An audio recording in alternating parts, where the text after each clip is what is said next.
presidente someday, or a senator someday, no?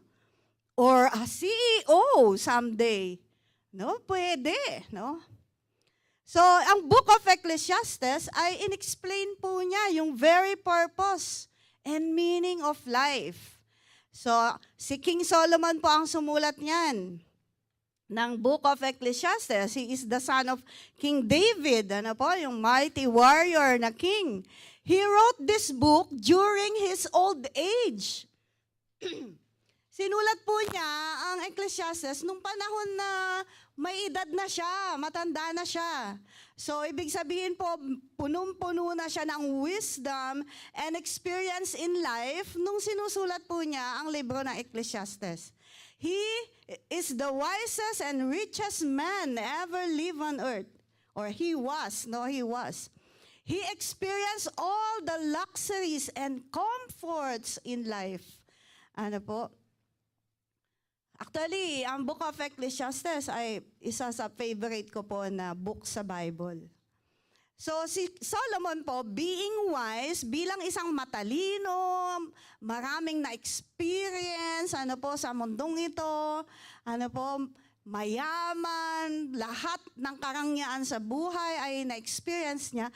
Pero nasabi niya, dito po sa chapter na ito ng 12 ng Ecclesiastes, sinabi niya, everything, all things on earth are meaningless. Nasabi niya yun, wala daw saysay. Yung mga bagay po dito sa mundo. Bakit niya po nasabi yun? Hindi ba ang buhay ay all about enjoyment? Hindi ba ang buhay is all about happiness, wealth, success, comfort, luxuries? Hindi ba yan ang saya ng buhay? Hindi po ba yan ang hinahanap ng bawat tao? Hindi po ba yan siguro kung ganyan ang nararanasan mo sa buhay, gusto mong mabuhay ng mahigit 200 years or baka gusto mo 1,000 years ka pang mabuhay kung ganyang kasarap ang yung buhay dito sa mundo, di ba? Pero si Solomon, nasabi niya, worthless, meaningless, empty, sabi niya, no?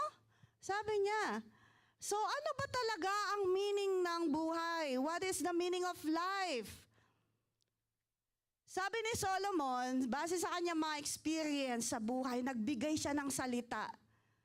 Sa ating lahat, sa lahat ng tao actually, sinabi niya tong salitang to. Sabi niya, remember God and fear God. Sabi niya. Bakit? Why remember God? Why fear God? Because, kaya niya nasabi to, because people tend to forget God. Madalas kasi yung tao nakakalimot sa Panginoon. No time for God. No fear of God. Pagka pinagpapala na, nakakalimot na sa Panginoon. Kapag ka nagbo-boom ang business, wala nang time sa Panginoon. Kapag ka nag-i-enjoy sa barkada, wala nang time din sa Panginoon. Kapag ka puro trabaho, wala na ring oras sa Panginoon. Madalas kasi ang tao nakakalimot.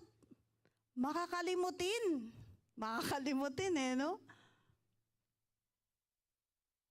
So noon pa pala, ganyan na. Ano po?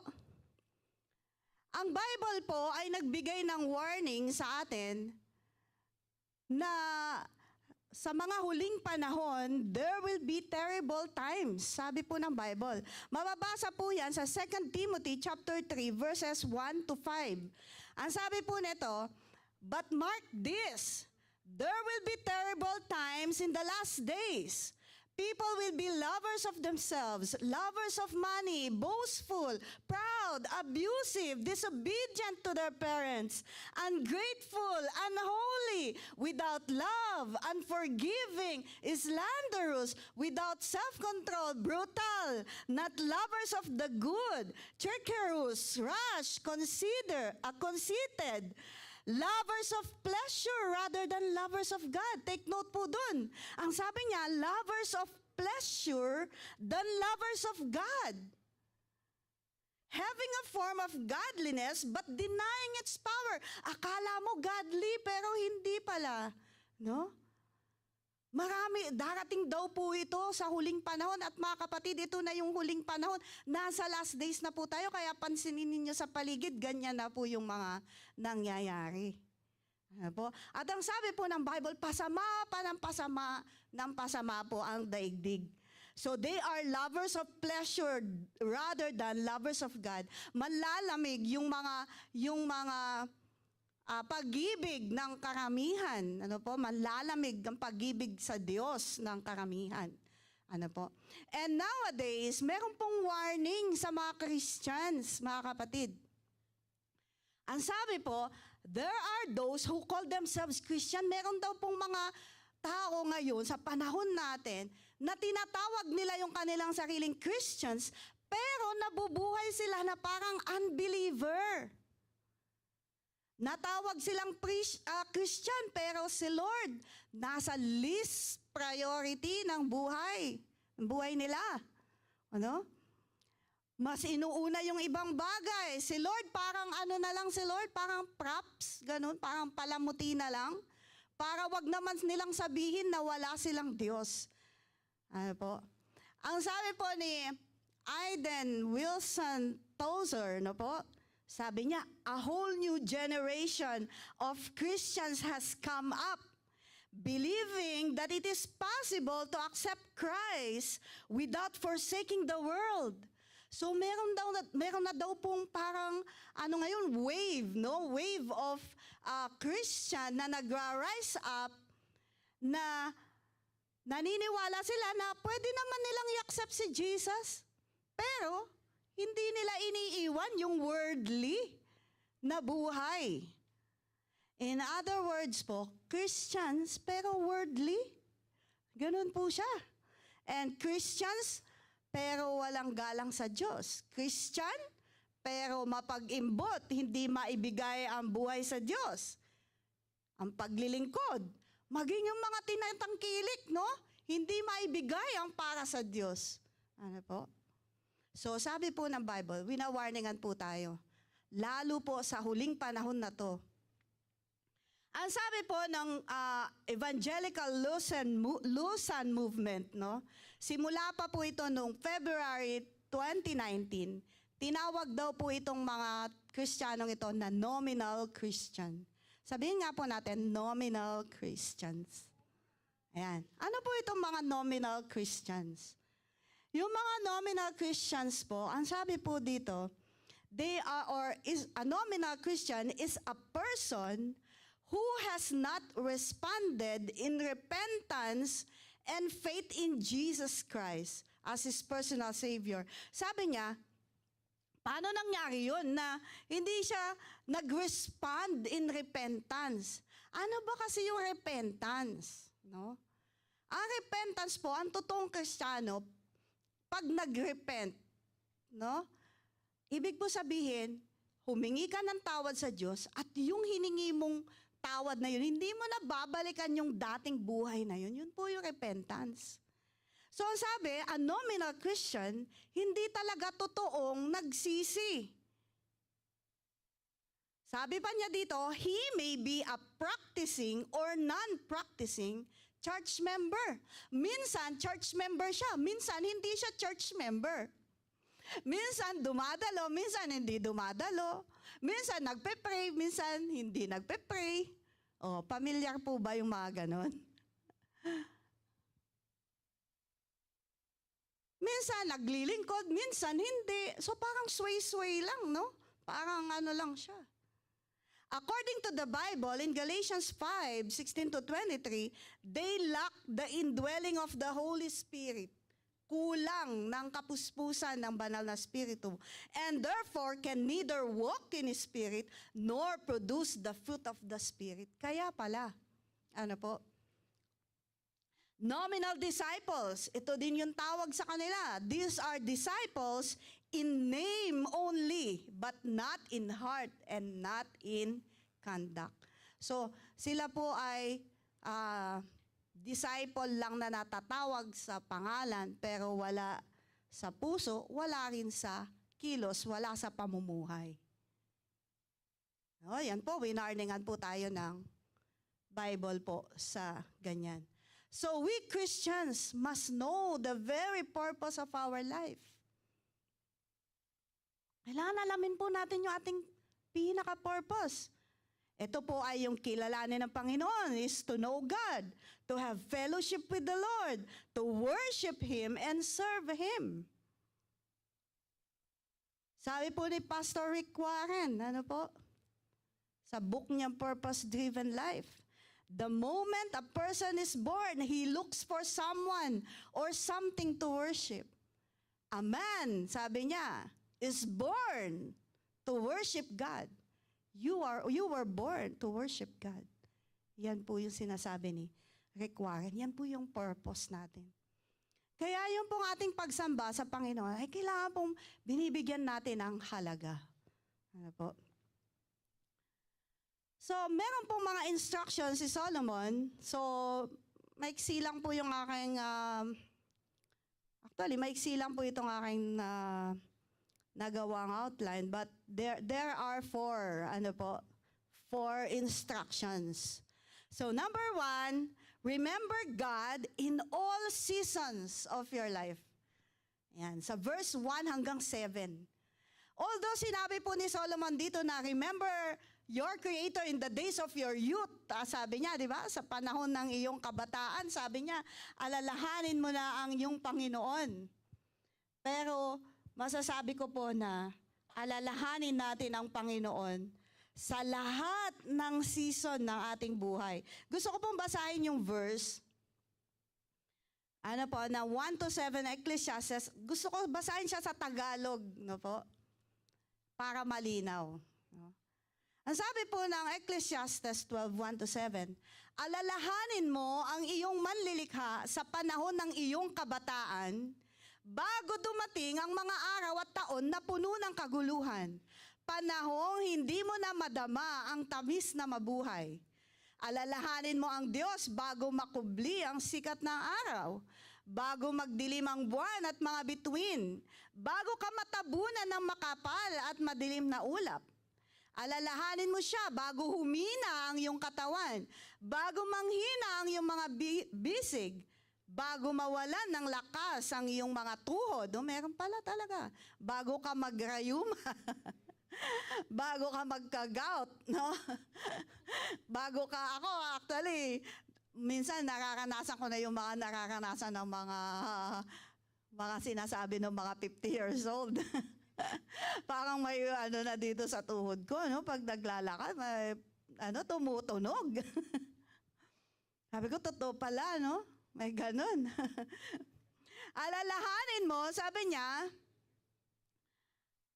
alalahanin mo siya bago mabungi ang iyong mga ngipin at bago lumabo ang iyong mga mata. Alalahanin mo siya bago dumating ang panahon na sarado na ang mga pintuan at tumigil na ang tunog ng gilingan. Bago dumating ang panahon na madali kang magising sa himig ng mga ibon o ang tunog ng awitin ay tuluyan ng tumigil. Sa verse 5, alalahanin mo siya bago dumating ang panahong katatakutan mong umakyat sa mataas na lugar. O, sino tong mga to? Yung mga nagkakaedad na hindi na makaakyat sa matataas na lugar. Magmisyon sa mga bulubundukin. Alalahanin mo ang Panginoon bago yung panahon na yun na hindi ka na makakyat. Naalala ko si Pastor Jess, nagmi-mission dati sa mga bulubundukin no? Bago dumating ang panahon na di ka na makalakad na mag-isa. O, kailangan pang may aakay sa'yo, no? Eto pa, bago pumuti ang iyong buhok at lipasan ng pagnanasang sumiping sa minamahal. May ganun, kasama pa yun. Hallelujah. Praise the Lord. So, ang sinasabi ni Solomon, no? Yung pong panahon ng yung kabataan, yan kasi yung kalakasan natin. Yan po, sabi niya, alam niyo itong time ng youthful days. Ito yung time na puno ka ng lakas at saka liksi sa paglilingkod. Ito yung best service na pwede mong ibigay sa Panginoon. Kung tinawag ka ng Panginoon sa panahon ng iyong kabataan ay napakapalad mo po. Kasi maibibigay mo sa Diyos ang the best. With all of your strength, with all of your time, with enthusiasm, no? With agility, mabibigay mo ang paglilingkod na the best kay Lord. Kaya kung ikaw kabataan, tinawag ka ng Panginoon sa edad na yan, napakapalad mo. You can serve God with the best. Hello nga po. Taas ngayon kami mga kabataan. Yes, nanay. Hallelujah. Amen. Kaya mga kabataan, alam nyo, pinapayo ni Solomon dito, sa lahat ng mga kabataan, maglingkod ka na sa Panginoon. Yan sinasabi. No? Ako po, nagpapasalamat sa Panginoon. At the age of 17, nakakilala po ako sa Panginoon. And I already started serving the Lord at the age of 17. Glory to God. So, pagka ikaw ay nasa middle age, nakakilala ka sa Panginoon at the middle age, no? Kasi iba-ibang panahon na tinawag tayo ni Lord, no? Na panahon na nakakilala tayo sa Panginoon. Kung ikaw ay nakakilala at the middle age, huwag mo rin pong sayangin ang iyong mga panahon. Give your best to the Lord, no? At kung ikaw ay tinawag sa age na medyo nasa bracket na ng na yung huling biyahe, papahuling biyahe. You don't have to waste your time. Kasi ito po ay, yung buhay mo ay shorter than the middle age and the youth, no? You might lose everything if you waste your time. Kaya yung pong mga inabutan ng ganong mga edad, nakakilala sa Panginoon, you can give your best po sa Panginoon. By not wasting your time. By spending your time in the Lord, by doing ministry, tulad ng prayer or encouragement in the church. You can be an encouragement in the church. Alam niyo po doon sa church sa Pilipinas, may mga senior din po doon. Actually, dami namin mga seniors. No? Nakaka-encourage kasi pag nakikita po yung mga senior na kahit po meron pong mga ganyan, no? Tungkod, ganyan, still they are in the presence of the Lord. Nagpupunta. No? Nagpupunta sila sa presensya ng Panginoon. They are staying and praying. So, if you are in that age, this is the most precious time that you have to enjoy your relationship with God and serve. Para dumating man yung panahon na uuwi ka na sa Panginoon, is you can say to the Lord na kahit dun sa last chapter ng iyong buhay ay napaglingkuran mo ang Panginoon. So binabanggit po ni Solomon itong mga bagay na ito para po i-describe yung deteriorating effect of aging. Ginamit niya yung mga imagery na darkening of his sky, ginamit niya yan, trembling hands, yun, no, yung lumabo yung mata, yung pagputi ng buhok, yung mga ganun, ginamit po niya. Ibig sabihin, the time, sabi niya, where you lose your strength and pass the opportunity to serve. So bago mo danasin yan, sabi niya, alalahanin mo na ang Panginoon. So I can say, mga kapatid, alalahanin natin ang Panginoon in all season or any season of your life. Alalahanin po natin ang Panginoon. We should not waste our time. Amen? Number 2, instruction po ni Solomon, remember your purpose in life. Alalahanin daw po natin yung purpose para hindi tayo makalimot sa Panginoon. Alalahanin natin lagi yung purpose natin. Sabi ni Solomon, meaningless, meaningless. Everything is meaningless. So, kahit pala ikaw ay napakaraming pera sa bangko, Kahit pala successful lang yung business, kahit ikaw na ang pinakamataas na katungkulan sa isang company, that is still meaningless. Still meaningless. So our purpose is not just to earn money and become rich or to eat and drink. We may gain the whole world, mga kapatid, but still not happy. Pwede mong maangkin yan, pero still you're not happy. Yan po yung sinasabi ng ating author.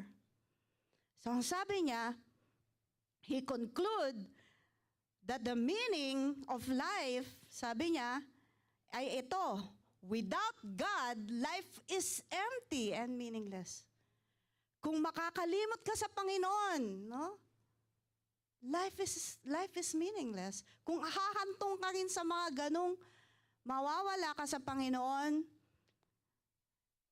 your life is still empty and meaningless. So sabi dito, let us examine our own pursuits. Ano ba yung ating mga, ano tong tawag dito sa Tagalog? No? Tinatangkilik or yung ating mga hinahanap sa buhay? Nakafocus ba ito sa mga panandalian lang o sa mga lasting fulfillments in God? Alam niyo po, yung isa nating speaker dun sa convention, si Dr. Peter Chin, nakaka-bless ang buhay niya nung kinwento niya. Alam niyo po ba na ang kanyang posisyon bago siya tuluyang mag-serve sa Panginoon, he was a CEO, like a CEO in a company. Ang sinasahod niya, actually, binroadcast niya yung sinasahod niya. 750,000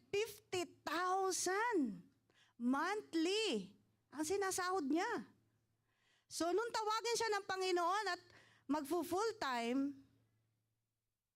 no? Kung ikaw ay gano'n na sinasahod, i-give up mo ba yung sahod na ganyan?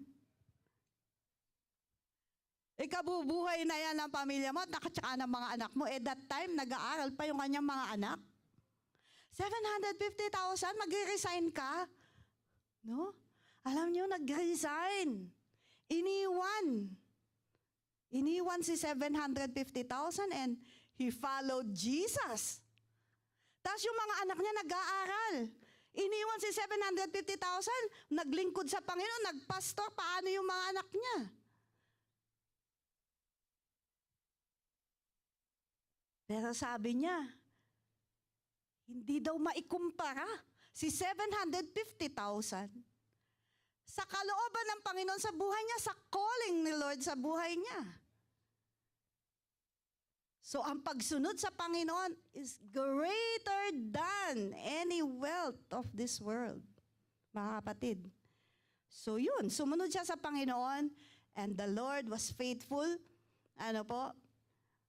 Dahil wala na siyang physical na trabaho, ano po? Naging scholar yung kanyang mga anak sa school. Dalawa niyang anak naging scholar. So wala na siyang pera. So si Lord po ang nag-bless sa kanyang mga anak.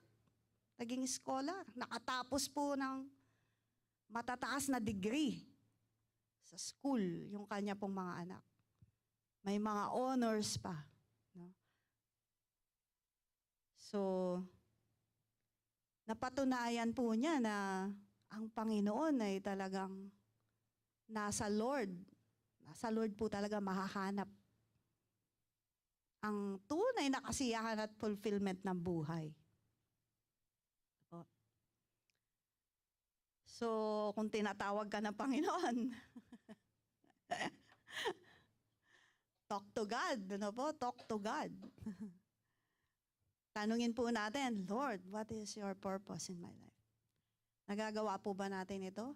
Ano po ba yung kalooban ng Panginoon sa ating buhay? Nasusunod po ba natin ito? Yan po ito. Yan po yung mga tanong. Ano? So number 3 instruction, remember to live wise. Alalahanin po natin na mabuhay ng merong talino lagi. dito po sa mundong ito. Sabi po ng verse ng 9 to 12, sabi niya, not only was the teacher wise, but he also imparted knowledge to the people. He pondered and searched out and set in order many proverbs. The teacher searched to find just the right words, and what he wrote was upright and true. The words of the wise are like goads. Their collected saying like firmly embedded nails given by one shepherd. Be warned, my son, of anything in addition to them, of making many books. There is no end, and much study wearies the body. So sabi niya, sabi po ni Solomon dito, maging matalino tayo sa pamumuhay. Ang totoong wisdom, ang sinasabi po ni Solomon, ay mahahanap sa Panginoon by seeking His words. So those who seek wisdom from God find true purpose in life. Para malaman daw po natin ang talagang purpose ng ating buhay, saliksikin po natin ang salita ng Panginoon. Hanapin natin ang Diyos. Foolish people ignore God. Sabi po ng Psalms 14 verse 1. The fool says in his heart, there is no God. No? So yan po yung sinasabi ng mga mangmang, no? They ignore God and they are saying there is no God. So let us seek divine wisdom, not earthly wisdom. Ang tunay pong talino, hindi po nakukuha sa pakapalan ng libro dito po sa lupa. Kahit po ma-memorize mo pa yan. Po? The true wisdom, not just earthly knowledge, but the true wisdom comes from the Word of God. Kasi yung salita ng Panginoon, ito po yung mag-guide sa atin, paano tayo mamuhay? Paano tayo makapamuhay ng matagumpay?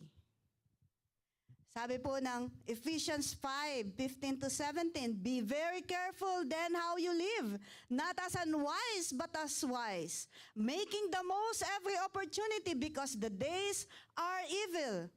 Therefore, do not be foolish, but understand what the Lord's will is. Sabi niya, mamuhay daw po tayo bilang matatalino ngayong mga huling panahon. Huwag tayong gumaya sa mga mangmang.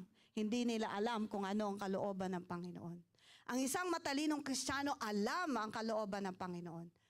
By what? By reading the Word of God. By applying the Word of God sa ating buhay.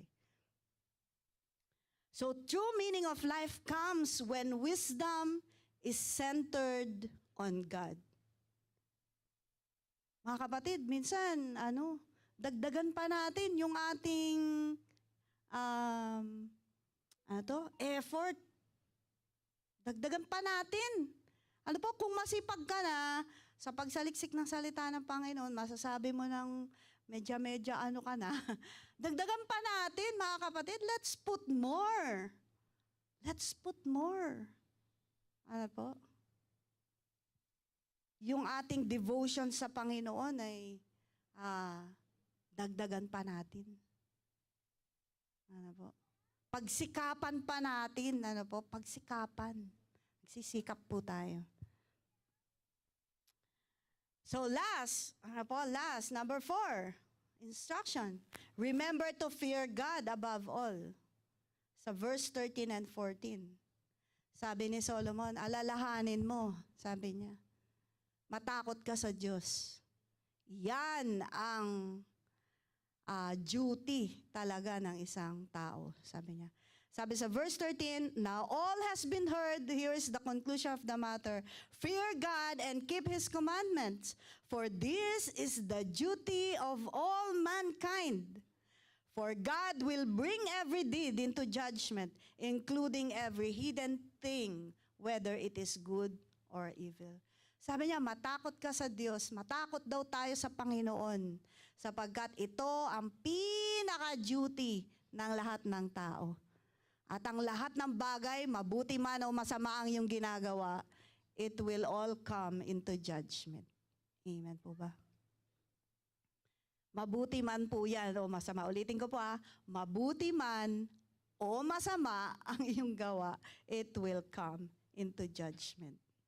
or God will bring every deed into judgment. So, ang very purpose po ng buhay natin is to honor God by fearing Him and obeying His commands. Ito po yung essence ng ating buhay kung bakit po tayo nag-i-exist. Ano po? To fear God. Sana, ito pong mga huling panahon, tayo pong mga Kristiyano, ang nauuna, example tayo in fearing God. Sa paano po natin na ipapakita yung fear of God? By giving respect to God, by giving honor to God, by putting God as our top priority sa buhay po natin. Huwag nating ilalagay si Lord sa least priority, sa dulo ng listahan na lang si Lord. Huwag pong ganun. Kasi nabubuhay po tayo para sa Panginoon. Ang lahat ng bagay na meron po tayo ay galing sa Panginoon. Wala nga po tayong pag-aari eh. Yung ating business, yung ating trabaho, yung ating mga pera, yung ating mga ipon, even yung buhay natin, hindi rin to galing hindi rin sa atin. Bigay lang din lahat ng Panginoon. So we have to have a respect to God. Ano po?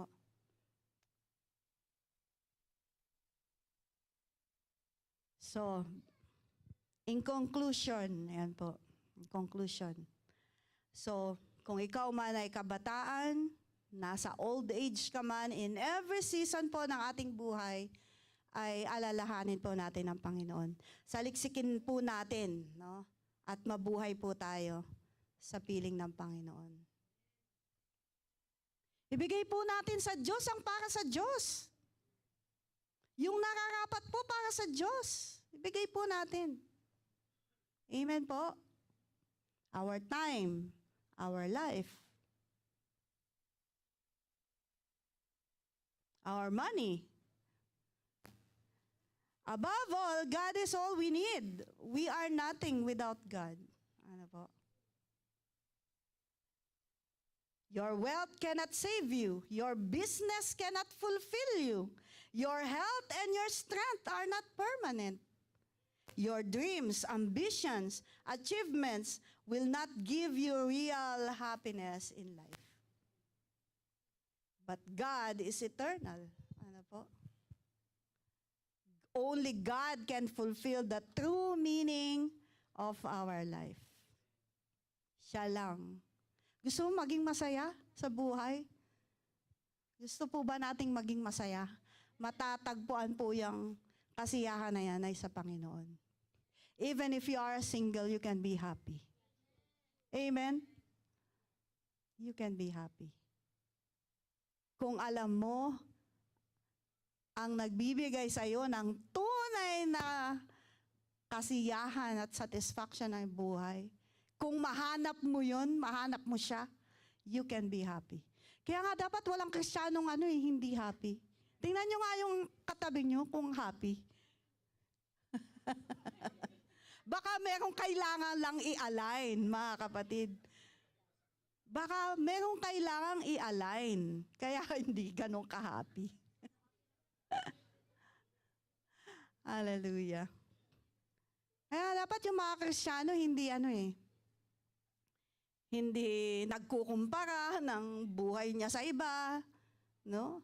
Because God have called us in a unique way. Ano po? Iba-iba. But you can be happy whatever yung iyo pong dinaranas or sitwasyon or kung anumang kalagayan ka sa buhay.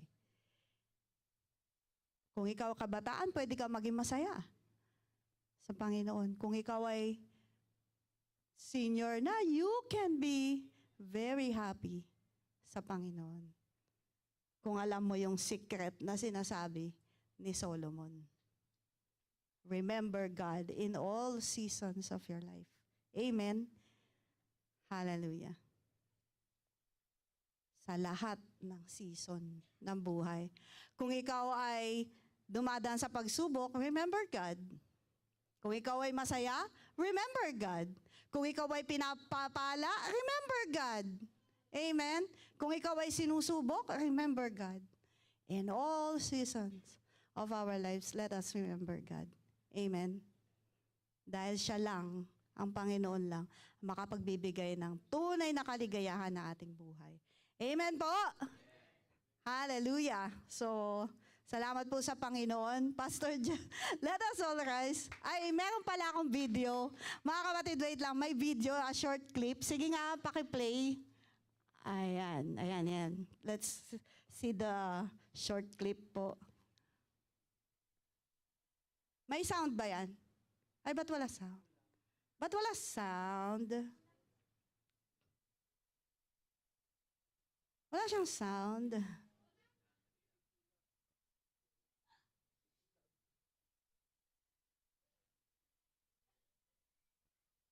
Alam nyo, kahit ganyan yan, may matututunan ka dyan. Ulit po. Paki-play ulit. Ayan.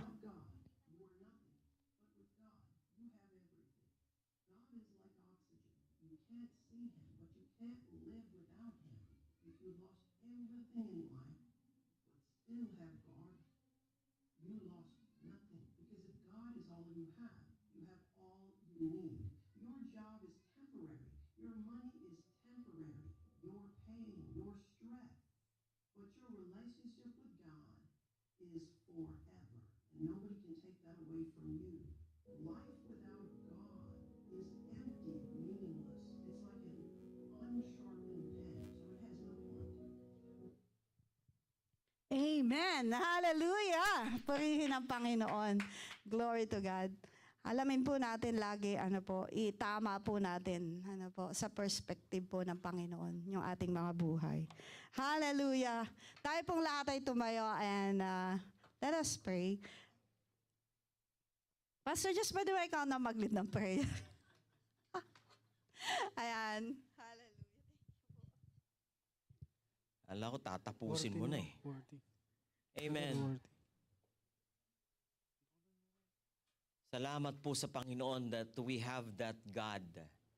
We have Him in our lives. Salamat po sa Panginoon for letting us live. Opo, ang Diyos po ang naging dahilan natin kung bakit po tayo ngayon ay buhay. Amen? Natutuwa po ako doon sa sinabi ng ating tagapangaral. If you reach maybe the last level of your life,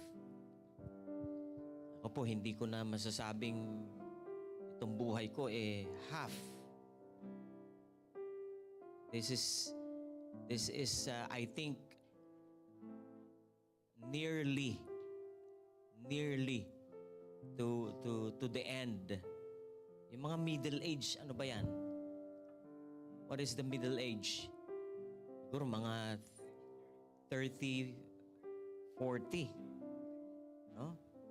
If you know that, then mabuhay tayo na talagang may takot sa Panginoon. Amen? Pero kung ang buhay mo medyo malapit-lapit na, whether you like it or not, salamat sa Panginoon. I know that everyone is wishing that his life or her life is more than enough. Po. Pero wala po tayong magagawa When the Lord called us, when the Lord called your partner, no? And say to him or say to yourself, now, my sons and daughter, you are done. You are finished. Amen? But we will not be affected with that. But we will be praising the Lord when the Lord called us. Because what we already gain in our lives, yung na-reach natin, yung kalooban ng Panginoon sa buhay natin. Amen? The purpose of His being, your being, you reach it. Ala kang pagsisisihan, ala kang masasabi sa Panginoon, Lord God, bigyan mo pa po ng konti pa ang aking buhay para po mapulfill ko. Amen? The reason for our being is to worship the Lord. Hallelujah. Papasalamat po tayo sa Panginoon for His strength, for His wisdom na ini-enjoy natin. Hallelujah. Nagpapasalamat tayo sa Panginoon for everything that we got. Hallelujah. Salamat sa Panginoon for that smile in your lips, in your faces, that even you're living under pressure, you can still smile. Hallelujah. You know why? Because of God. Because you live under the heavenly realm. Hallelujah. Oh, glorify your name, oh Jesus. Thank you, Jesus. Hallelujah. We remember you. We remember you, oh God, in all season of our lives. Hallelujah. We remember you because the purpose of our lives is in you, in the knowledge and wisdom. Hallelujah. We remember to fear you above all, Lord God. Salamat po, Panginoon. Kayo po ang kinatatakutan namin, no Diyos, na mawala sa aming mga buhay, Panginoon.